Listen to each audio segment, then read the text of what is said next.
G'day folks, welcome to DG's Kitchen.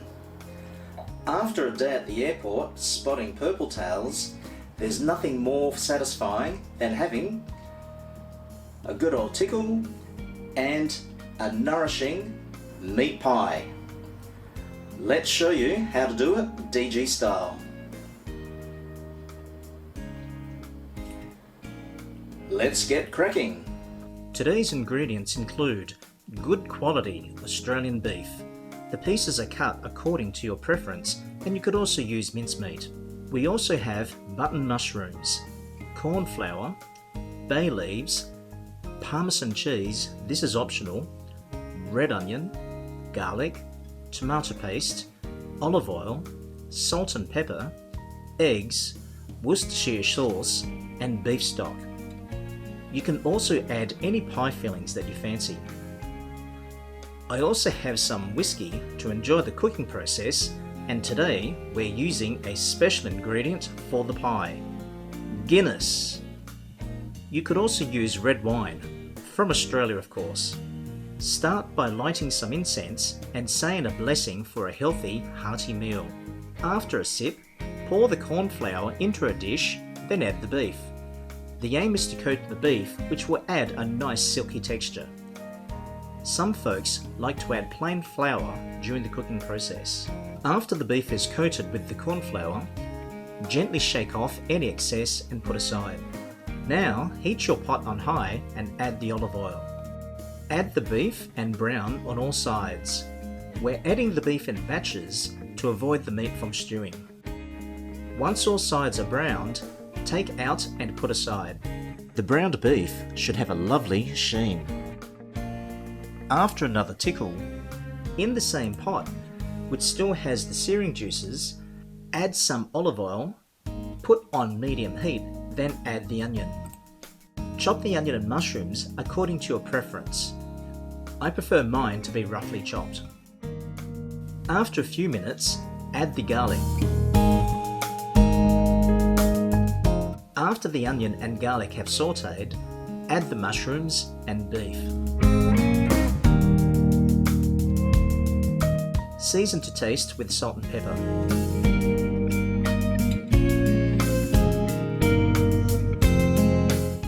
Add the tomato paste and Worcestershire sauce.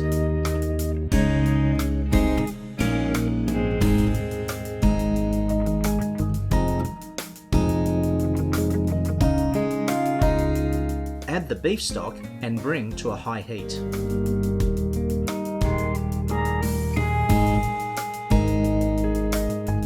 Next, add the bay leaves. Now for the special ingredient, open the Guinness and pour into the mix.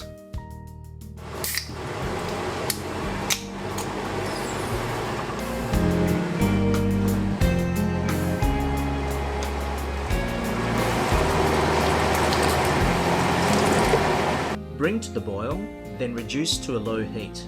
We're going to cook the mix for around 2 hours for the beef to absorb the flavours and liquid to evaporate. Every now and then, give the mix a stir. The smell of the aromas must be making you hungry by now. When most of the liquid has evaporated, take off the heat and allow to rest. You can now take out the bay leaves. I'm using a couple of different size foil dishes for the pie tins. Use whatever you have. Dab some vegetable oil on a paper towel and grease the trays to avoid the pastry from sticking. For the pastry, I'm using store-bought short crust for the base and puff pastry for the top. Carefully place the short crust pastry over the pie tin and shape into place. Use a knife or even your fingers to remove the excess pastry.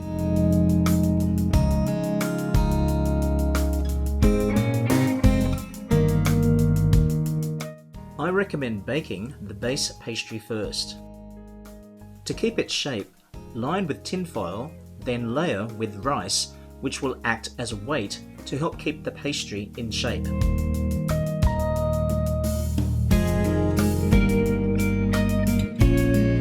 Layer with another sheet of tinfoil.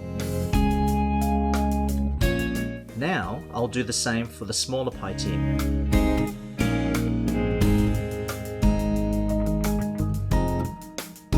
Set the oven around 180 degrees Celsius, then bake for around 15 to 20 minutes. In the meantime, crack the eggs and separate the yolk from the whites, then whisk with a fork. Take out of the oven and carefully remove the rice and tinfoil. Bear in mind, the base will be hot, so mind your fingers. In hindsight, after about 20 minutes, I should have removed the foil and then returned the base back to the oven to allow the pastry to cook a bit more. After a drink or two, now to spoon the filling into the base.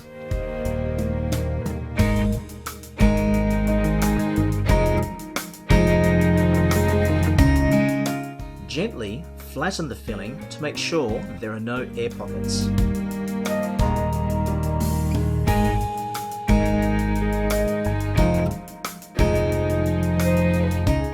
I'm sprinkling some Parmesan cheese for added flavour. Now to add the puff pastry to cover the pies. Remove any excess pastry and crimp the edges to form a seal. By now, I've realised I forgot to do something. Use the egg yolk to line the base pastry with the puff pastry. After some adjusting, make sure all edges are sealed. Half the fun is learning as you go, and don't blame the alcohol. I started using a fork to crimp the edges, though fingers might have been easier. Patch up as needed, then coat with the egg yolk, which will make a nice glaze and turn the pastry golden brown. Cut a hole in the centre to make a vent. With the oven set to around 220 degrees Celsius, put the pie in and bake for around 15 to 20 minutes. Now I'll do the same for the smaller pie, this time getting the sequence right with the egg yolk.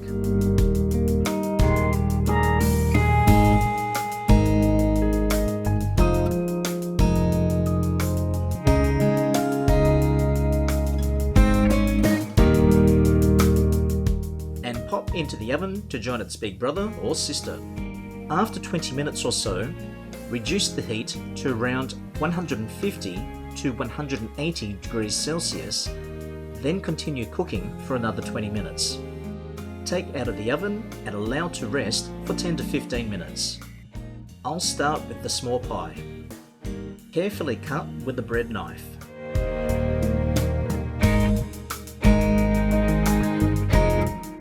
Now for the big pie.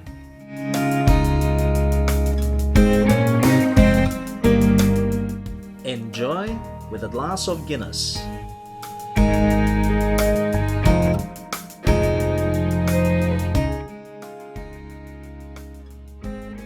If you enjoyed this video, make sure to click the like button. You can also click the bell to receive notifications of new content.